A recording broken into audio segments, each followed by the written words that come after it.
has just repaired an airplane and he wants to take it up to see if the repair worked. And asked if I wanted to go along, and Jim said, well, yeah, Lucille probably would like to go too. So we take off, and it's not dusk, but it's late afternoon, and it was dark before we landed, actually. But here I was, having never flown before, ever, or even thought about flying, actually. So we took off, and he checked out whatever he needed to check, and I guess it worked because we landed okay.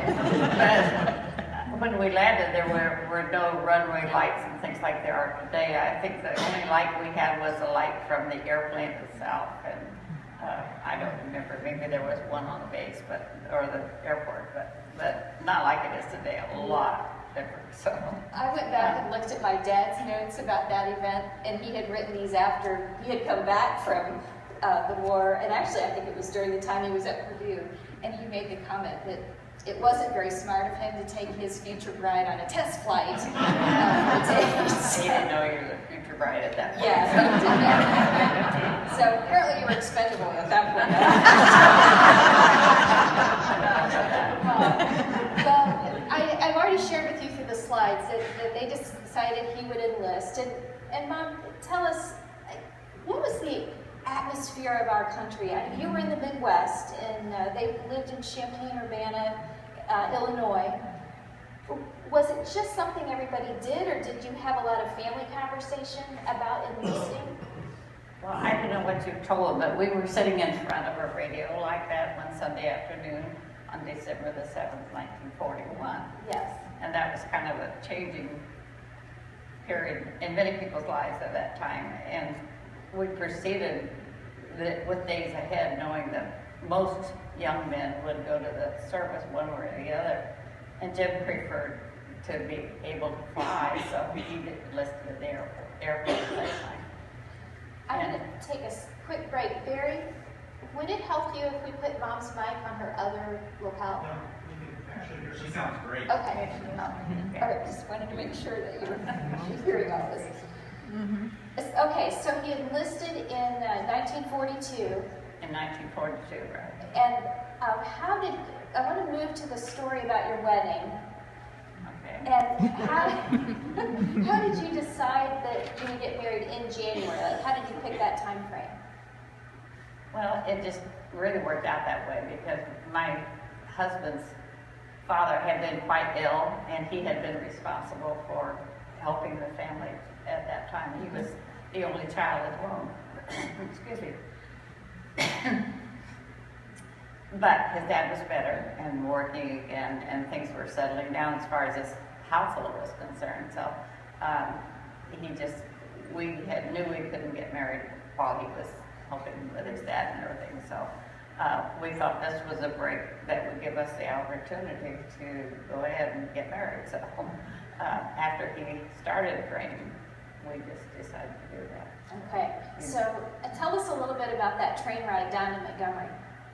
That's where they got married, in Montgomery, Alabama.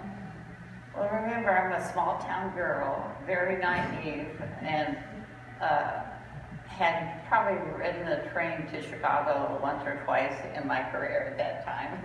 And anyway, I rode the train from Champaign down to Montgomery, Alabama, is where we were married. And as I stopped in, I had a train change in Birmingham. And when I called the cab company man told me that he could not pick me up unless you called their company. Obviously, he was an African American, and he would not pick me because he could tell I was Northern. I'm sure. You could tell from your accent. But anyway, I did get on down to Montgomery. Almost got picked up as I left the train down there because a gentleman wanted to escort me to my hotel. That didn't happen either. My husband, Jim, who was supposed to meet me at the hotel, was quarantined on base because they had the measles and they couldn't get off the base. So whoever was in charge of duty that night had put him on an assignment so that when he marched around the base, the Greystone Hotel where I was staying, in his view every time he came around to that point, So he could see where you were So he could see standing. where I was, but that was it. So, And I couldn't see him all week because I had to go out to the base and watch him in parade because he couldn't get off the base. okay, so you get married on the 16th, it was a small wedding, Very small. at a Methodist church, right? At a Methodist church by a reverend, somebody named Miller, I can't remember his first name. Jim's best friend at the air base was Ben Rippleman. So we had the minister and his wife and Ben and me. Okay. So that was it. And so then It was all legal. you had to go to there was a command. Oh, there was a command performance at the base that night, so I had to change to wear a long white gown. I should wear that for the wedding, but I didn't. But She wore a anyway, practical dress for the wedding. the first thing we had to do after we got married and went to the base, they had to go through this land. And some of you that are former military, you know, sometimes you have to do a command march through. But we did this. But Ben, the other man in our wedding, had heard that the cadets were going to kidnap me at the base that night, and so that we couldn't be together. So anyway, Ben had it all figured out and took us through the kitchen and had a cab waiting, so we didn't have to. I wasn't kidnapped. So, those of you who are men out here in the audience that have a bride, you're probably not going to be happy with me for sharing this little fact. But my dad gave my mom a rose on the 16th of every month. For how long? I don't remember sort of long. Well, Long of course, time. not while he was in the war, but after he came home for many years. Yeah. He adored my mom. I remember as a kid, when we would gather for a meal, he wouldn't let any of us touch anything on the table until you wait till your mother is seated. And we would always, say a family prayer that he would lead. But he always wanted us to respect Mom and the time she had taken to prepare a meal. I just remember some of those things vivid about my dad.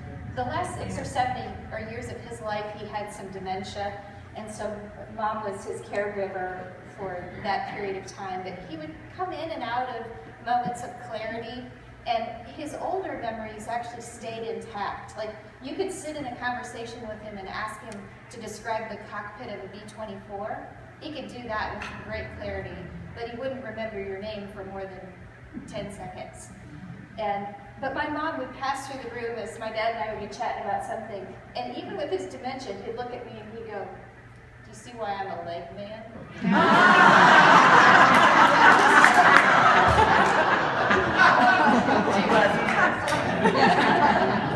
I'm just trying to share with you that they just had a beautiful love for each other that we got to experience clear until the end. My sweet husband back there, he and I have been married for 8 years. And we were in the hospital. It was the last week or so of my dad's life. And he said to Scott, "Now, Scott, I need to know your intentions about my daughter." This obvious was before you were married. Yeah, before we were married, we were dating, and Scott said something along the lines of, "Well, Professor Maris, I really love Vicki," and he said, "That's not what is in question. I understand you love her. I need to know when you're going to marry her." And so I think he sort of pushed that along a little bit with Scott. But anyway, little side note about my dad.